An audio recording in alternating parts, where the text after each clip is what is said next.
Hello and welcome to this PV Tech Insights webinar, today looking into the next steps for US solar after Biden's tariff intervention.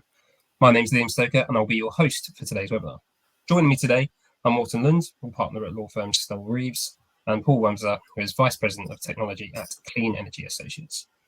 Now, US President Joe Biden last week threw solar development in the country a lifeline by waiving certain trade tariffs on solar imports from Southeast Asia, effectively short-circuiting the Department of Commerce's AD/CVD investigation in a decision which has proven immensely popular with developers, but not so much with domestic manufacturers. Today's webinar is going to look to shine a light on the finer details you need to know moving forward. But before we start, some quick housekeeping. Today's Insights webinar is to last around 30 minutes or so, including opportunities for audience questions. Now, you can use the dialog box on your screen to submit those questions, and we welcome any and every question that you have that comes to mind. The webinar is being recorded and will be available on demand via PV Tech later this week. But without any further ado, let's get started. Morten, I think this, or Paul actually, I guess this question might be aimed to use to get the discussion started. This decision, obviously hugely anticipated, hugely and warmly received by certain sectors of the industry. What would you say are the short-term consequences of this waiver in terms of bringing module supply to the US, and when can we perhaps expect to see modules begin arriving on US shores? Liam, first of all, thank you for inviting us to participate. It's a pleasure to be here, and I hope that we can address the questions that you have and the questions that come up from the audience. And Morten, it's good to be with you on this. In terms of the impact, by proclaiming a moratorium on anti-dumping and countervailing duties from the four named countries for a 2-year period, the president has removed some uncertainty in the marketplace. And as a consequence of that, that uncertainty beforehand was a barrier to factories running at full speed. It was a barrier towards shipments coming to the United States. It was a barrier towards contract negotiations for new supply, in large part because the AD/CVD risk has been perceived as potentially very significant. And with that risk, neither the supplier nor the buyer wanted to take that risk on. So by putting a moratorium on for 2 years, that risk goes away for 2 years. And the consequence of that is we're going to start to see factories getting back to speed. We're going to start to see ships carrying modules across the ocean. And we're going to start to see deployment increase relative to what it's been for the past few months. So this is generally considered to be favorable, especially, as you mentioned, Liam, by the developers and the people who buy modules. It opens up some supply. And given this is a 2-year safe harbor period, which the president has effectively implemented, what are the likely impacts on module procurement? You mentioned, obviously, this is going to start opening up supply lines. Is there going to be a rush on purchasing, as you might expect? A rush on purchasing, I would say that there is a significant latent demand. In other words, there is demand that was unfilled last year because of detentions under the Hoshine withhold release order. That demand did not go away. We did not see demand destruction, but we saw demand delay because of shipments being delayed. And that means that the demand right now is what you might think of as a bubble because of that lack of shipment since the middle of last year. That bubble has increased throughout this year. It was exacerbated with the anti-dumping countervailing duty. So it will take some time for that to be worked through. At this point, the manufacturers are mainly starting to get sold out. So we know of some manufacturers who are sold out in 22. I'd say many of them are. Some manufacturers are sold out through 23. There's even one manufacturer that we deal with who's sold out now all the way through 2024. So is it a rush? I would say there's just a significant demand that's been pending, and the door is now more open than before, given the moratorium on AD/CVD. And To what extent is this still dependent on the DOC verdict? This hasn't gone away. The extension or the waiver only really works for the next 2 years. The investigation is still going to go on in the background, and there will be a verdict at some stage. So what's the likely impact of that decision when it is passed down? Well, I think we'll know long before the 2 years are out what the decision is by the Department of Commerce. We'll get an initial read from Commerce, I believe, this August, and a final decision next January or at the latest next April. So that gives people some time to make adjustments if the decision comes out with a variety of tariffs, depending on producer, or high tariffs on some, or no tariffs. So there'll be time to make adjustments. And perhaps this may be a bit too premature, but it will be on the tips of everyone's concerns at the moment, given everything that's gone on. What is the likely impact on pricing, both in the short and medium term? So price is complicated, and price is influenced by quite a number of factors. Over time, manufacturers of modules have incorporated long-term performance benefits into a value-based pricing scheme. So one example of that is when bifacial modules started coming out. While bifacial module costs may have been slightly increased, the manufacturers recognized that there was a significant gain at the system level, and they captured some of that value. Even more important than that, however, has been the impact of tariffs, and even more important than that has been the impact of supply and demand. And right now, again, we see demand quite high. We see supply being sold out. There's good news in terms of pricing going on. There will be more and more supply. And in particular, the increase in supply has a big impact in terms of the cost of making a module, because a lot of that supply expansion is happening at the polysilicon level. And right now, polysilicon you can think of as being in somewhat tight supply, which is reflected by the price of polysilicon today, which has been hovering between $35 and $40, whereas 2 years ago, polysilicon was down as low as $7. So that's had a direct impact on cost, which has been passed through on the impact on price. So next year, when new poly comes online, we see some downward pressure on price. But for this year, because of all the factors involved, because of supply and demand issues, we don't see an immediate softening in the price that's out there in the market today. And Morten, I want to bring you in at this stage, and perhaps Paul as well. This I think both you can comment on this quite well. What are the prospects, given that this pricing volatility and this intervention from the president? What can purchasers expect in terms of contract renegotiations if it comes to that point? What protections do they have, if any? What do developers or anyone procuring modules at the moment, what do they need to be aware of?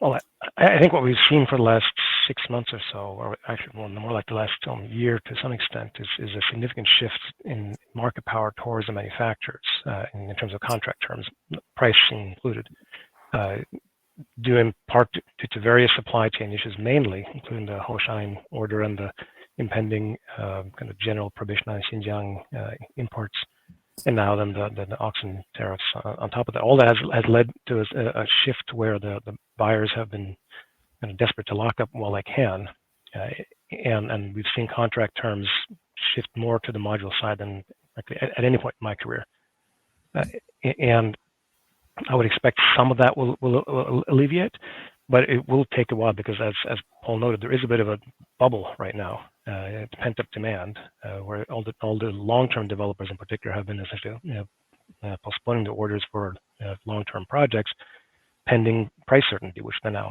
have. And so I expect we'll continue to see a very module and manufacturer favorable terms until that bubble essentially dissipates. And then I think we'll see more of a regression to the mean in terms of terms.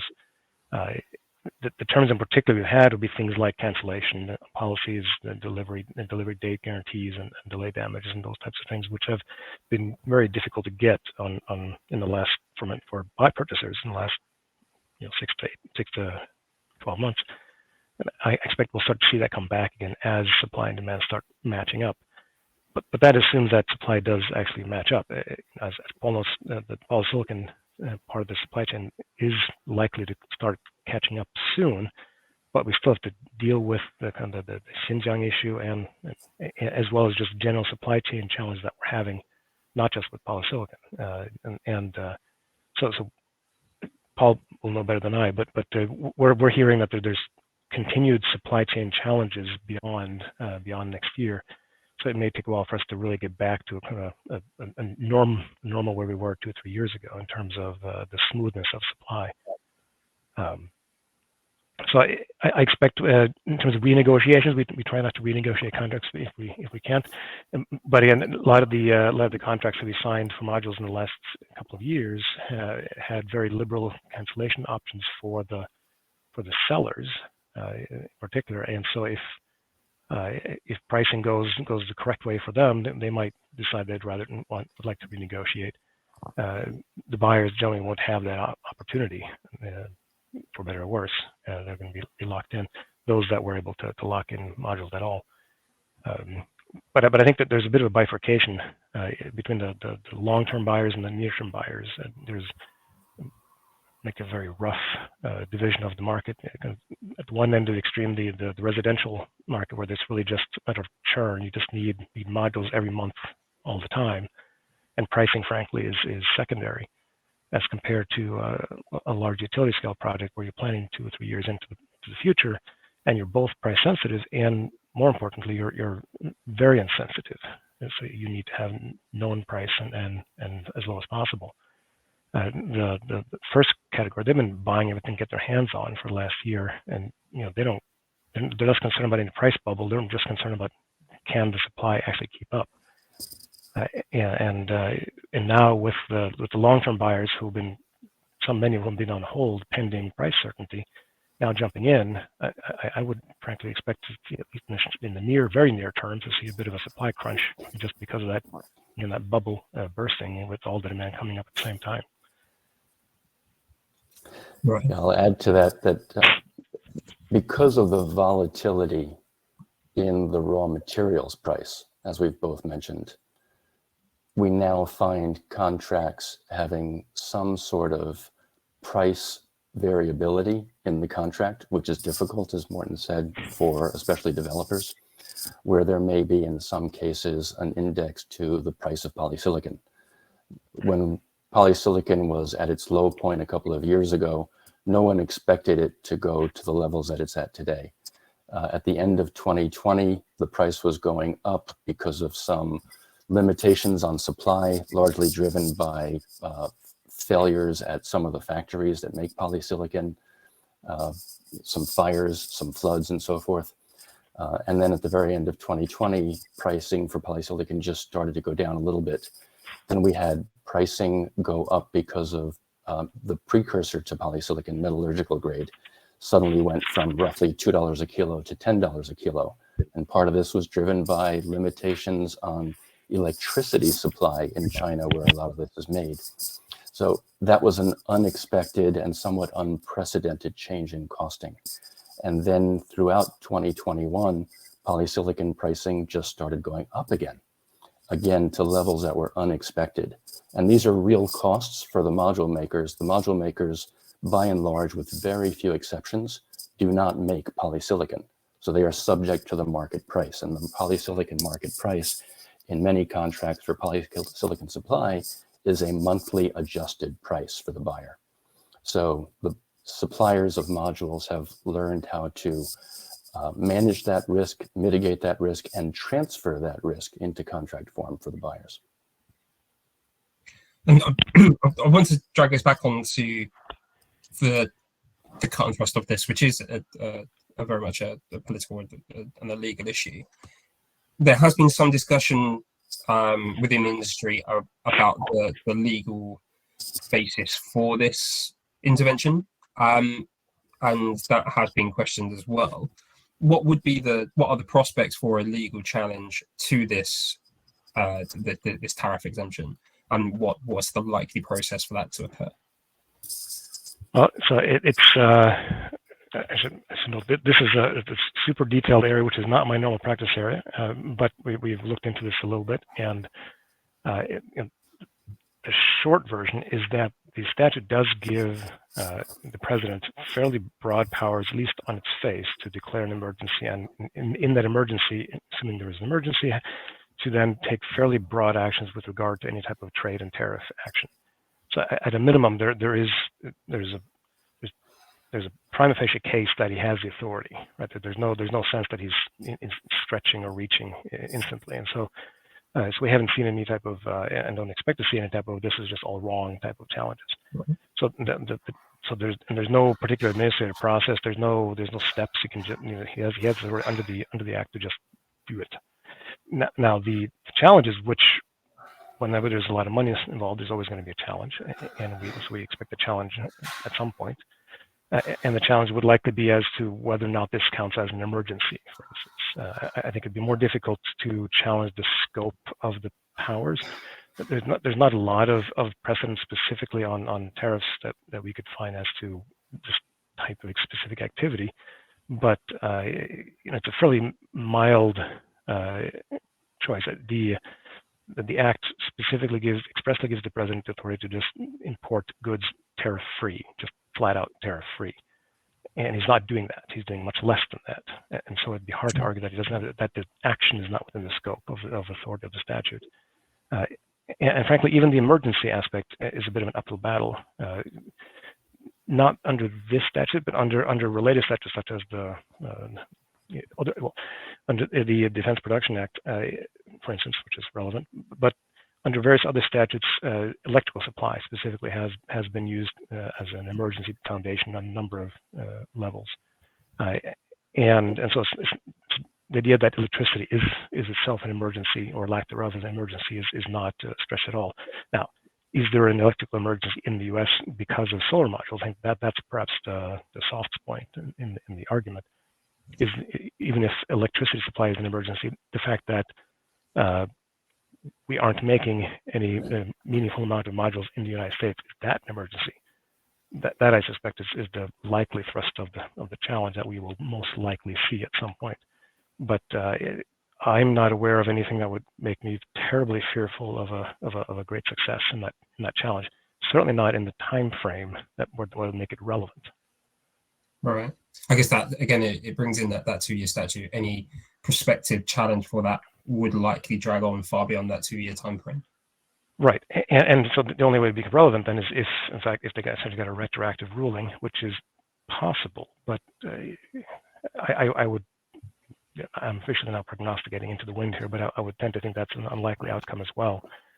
So it seems like it seems fairly unlikely. This is a fairly gentle action, and frankly, it's a very good action, if I can say just objectively. The idea that you can have kind of a surprise tariff, instant tariff, or even retroactive tariff on goods that are ordered 1, 2, or 3 years in advance is a bit odd. I mean, it's one thing if you're talking about nails that go into construction, where if you order 10 minutes before you use them, it makes sense to have instant tariff. But for products that are ordered so far in advance, frankly, tariff should always, in my opinion, should have a lead-in time so that offer markets some predictability. And I don't think that's a buyer or seller issue. It's just it benefits everybody to have the tariffs have predictability. The unpredictability, uncertainty of price, I would suggest has done as much harm, if not more, than the actual price increases from the various tariffs we see in the last decade.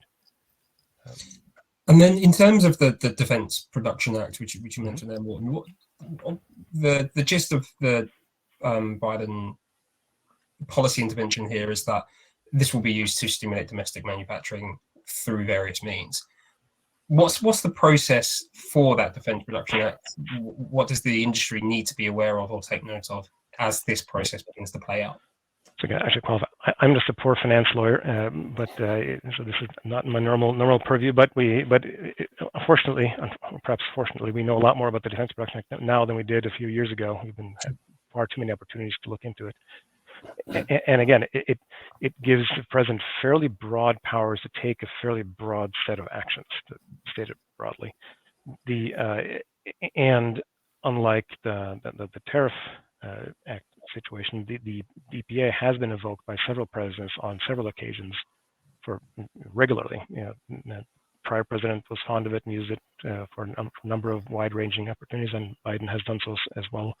So there's quite a bit more precedent and authority for using it. And again, electrical supply, manufacturing, these are all things that have been used as foundations for an emergency under the DPA.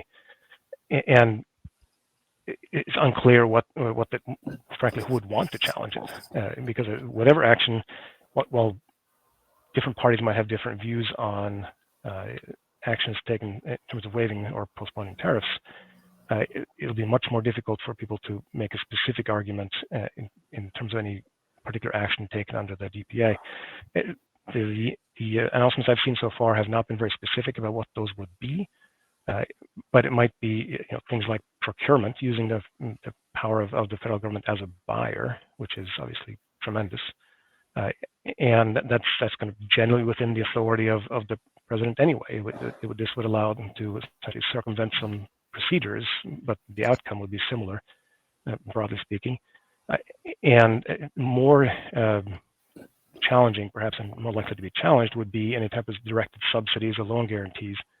The DPA calls for essentially, say, 3 large categories of actions that can be taken. It can offer direct loan to participants in a particular industry, such as manufacturers, and loan guarantees to that same participant group, or just directing purchases, again, as a buyer.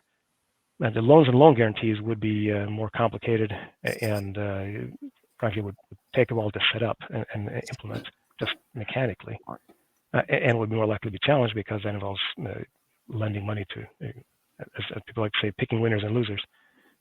Whereas purchasing is kind of the easy thing to do, and you can make targeted purchases of things you were going to buy anyway. But now the debate there will be when various federal agencies start ordering up more solar modules, particularly made in American solar modules, instead of whatever gas generator they were going to buy before. The gas generator folks will of course complain, but on the whole, it's the federal government buying electricity as it's allowed to do.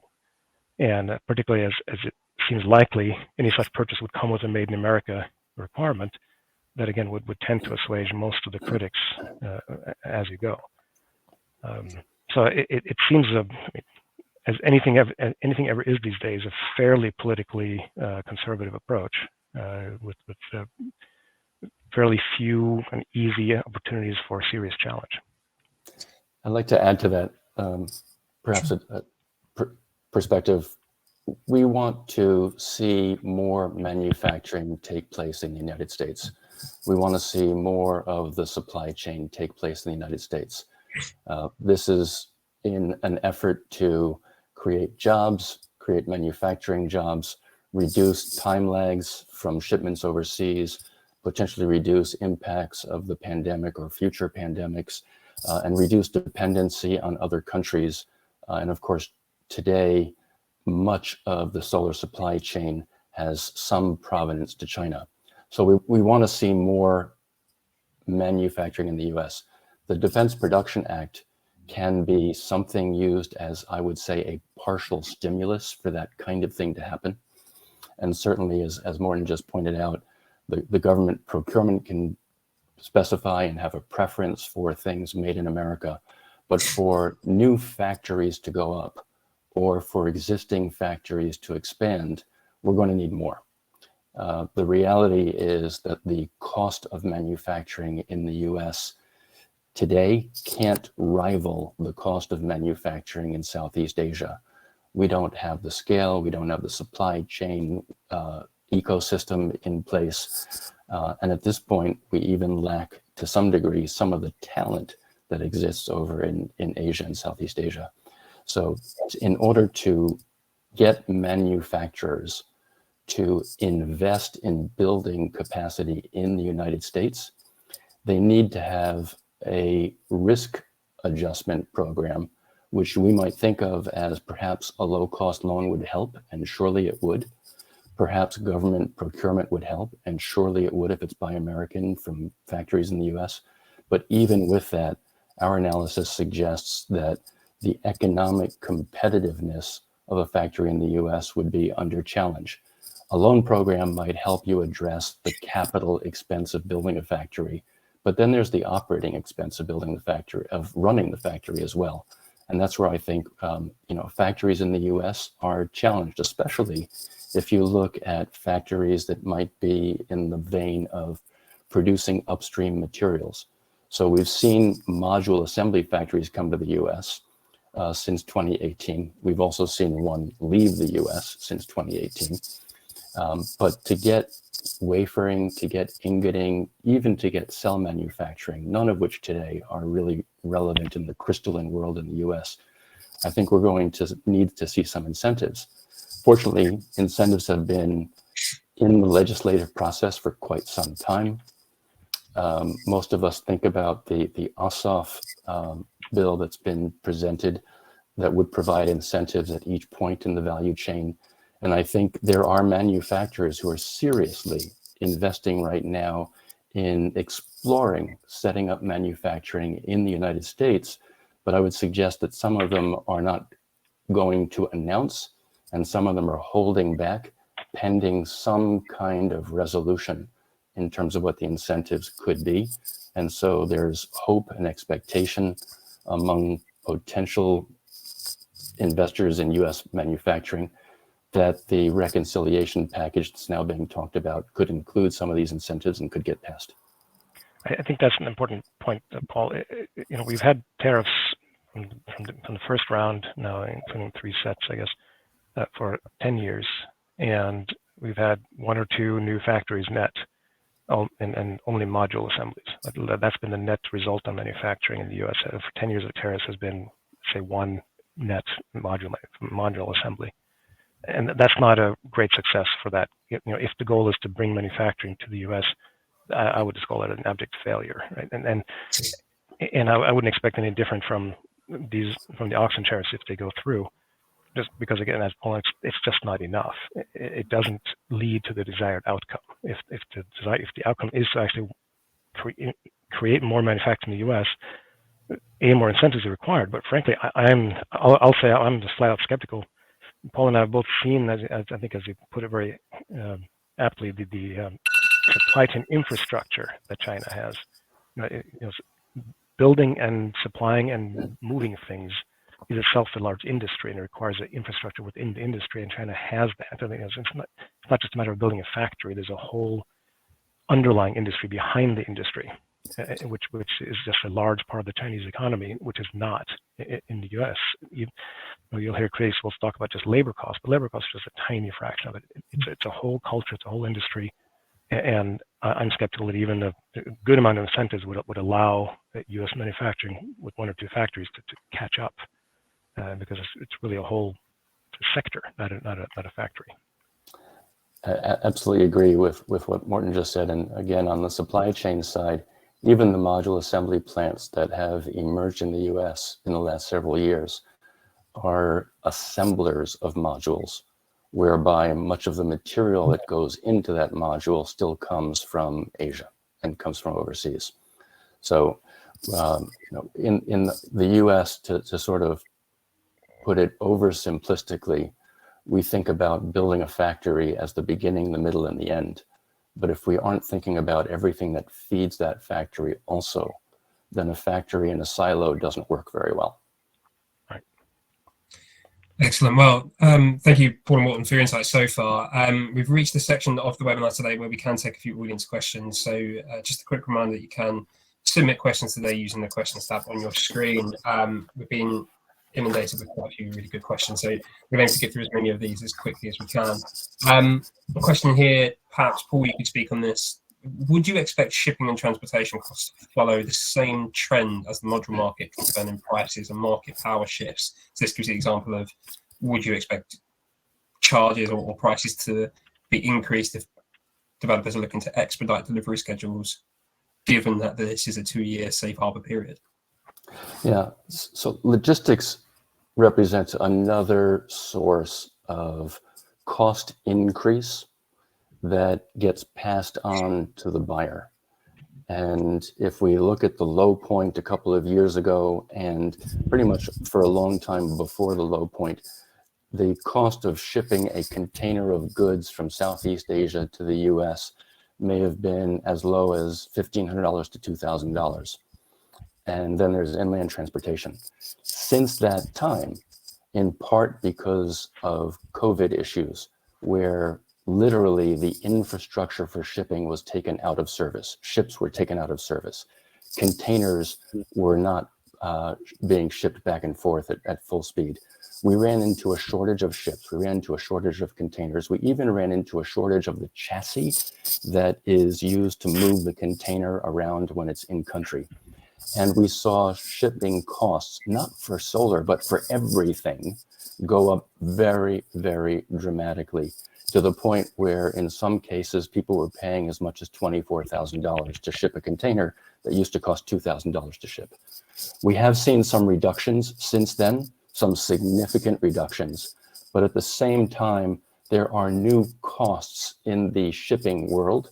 Some of those costs are related to some new regulations about fuel source and fuel pricing as a consequence. So I don't expect us to see logistics costs go back down to the $1,500 to $2,000 level for a long time, if ever at this point, but they will come down and definitely help a lot.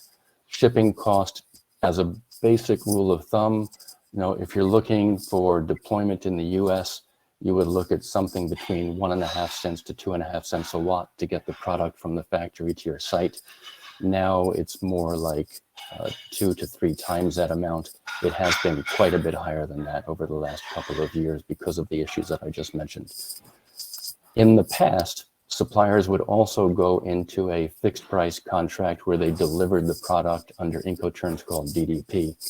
And now what we see is suppliers are providing an estimate for the logistics cost, but the new contract language is along the lines of, here's our estimate, but if our estimate is under the reality, then we're going to charge you the delta. Right. I think that's an important shift right there, actually, and not just as to shipping costs, but including shipping costs. There's a growing realization, I think, or acceptance from the buyer side of the market that module manufacturers just aren't in a position to accept random price changes. Their margins are essentially zeros as it is, and so it's just unrealistic to push price volatility onto suppliers. That's a difficult thing for an industry that's project financed to accept, because we live and thrive on price certainty on our end. But frankly, as between a solar module manufacturer and a project company, even a project financed project company, the risk is better with the project company, which is hard for me to say out loud, but that's the reality. I think it's a good market shift in that sense, and frankly, which should stay for everybody's benefit. Excellent. Well, unfortunately, that is all we have time for today. Just a quick reminder that today's webinar will be available on demand later this week, so keep your eyes peeled on PV Tech for that. A huge thank you from me to Morten and Paul once again. Some really excellent insights shared today, so I hope it's been as valuable to you all as it has been to me. And indeed, thank you to our audience for their attention this afternoon.